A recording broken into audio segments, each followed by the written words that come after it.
Good morning, welcome to Headline Focus, here live on Core Politics with me, Rob Double. It is Friday the 8th of December 2017, which happens to be my birthday. Let's have a look at what's making the news today. So to start off with, in the Times, the value of bitcoins, which is a digital currency, is soaring, but concerns are that the growth is not going to last. Bitcoins were offered at almost $20,000 each yesterday, with prices rising by nearly 1,500% since the start of this year, 2017. The Times is quoting, however, Robert Shiller, amongst others, who's a US Nobel Prize-winning economist, who's saying it will crash. I'm pretty confident. Next up in The Guardian, students' value for money concerns. Now, The Guardian is quoting a report by the government spending watchdog, which says students are taking out huge loans to pay for higher education, but are being failed by their universities in England, particularly over value for money. Now, only 1 in 3 saying that they receive the value for money, 1 in 3 of that being students. This also comes off the back of what's happened in terms of Vice-Chancellor's pay. Now, there's been a long-running news coverage of the exuberant Vice-Chancellor's expenses package and payment packages, particularly in comparison to some of the lower down workers in the university, and also the expenditure on student facilities and student education. So the newspaper, as well as covering the story, is quoting a government minister as promising to act after an £800,000 package for a Chancellor was revealed. Let's look and focus then at the main story. Now, pretty much everything I've just mentioned is kind of secondary in the news feed today, because the main story will be Brexit and sufficient progress has been agreed between the United Kingdom and the EU 27, which of course means the Northern Ireland-Irish border has also been, at the moment, resolved. So Theresa May, as you can see in the Daily Telegraph, they called it right, one of the only papers to do so. EU expects May to sign deal today.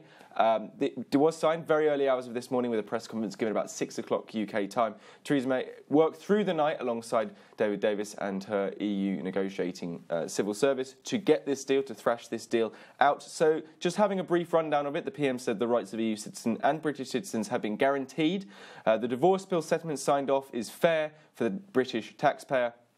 And the ECJ, now this is, I think, the really interesting one, the European Court of Justice, in terms of their having jurisdiction in the UK post-Brexit. Now that's time capped at 8 years, which is very good in terms of what some of the red lines were from EU members in terms of 10, 15, 20 years of ECJ involvement in regulating the rights of EU citizens in the UK. Crucially, though, it's limited according to case law as well. So the ECJ will only be involved in UK law, particularly over rights of citizens, when there is no UK case law available from which to take the precedent from. So very, very interesting concession there. It seems from the EU, maybe I'm not reading it right, maybe we'll find out in a few months or a few days' time what it really means, but that is a very significant point. In Ireland as well, the Prime Minister is reported to publish a public statement of 6 unshakable promises to the people of Northern Ireland, which is going to be signed by Prime Minister herself to assure that the UK will not negotiate away the position that's been forged now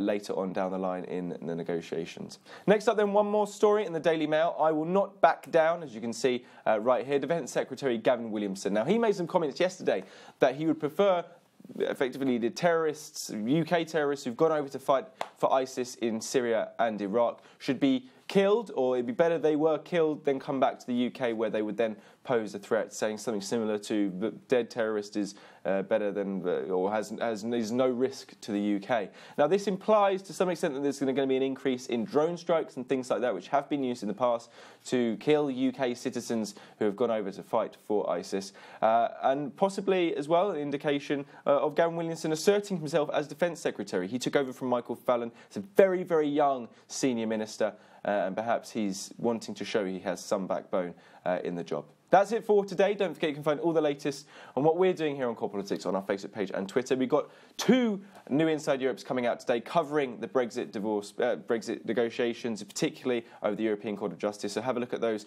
a little bit later on. But from me and all the team here at Core London, have a fantastic weekend.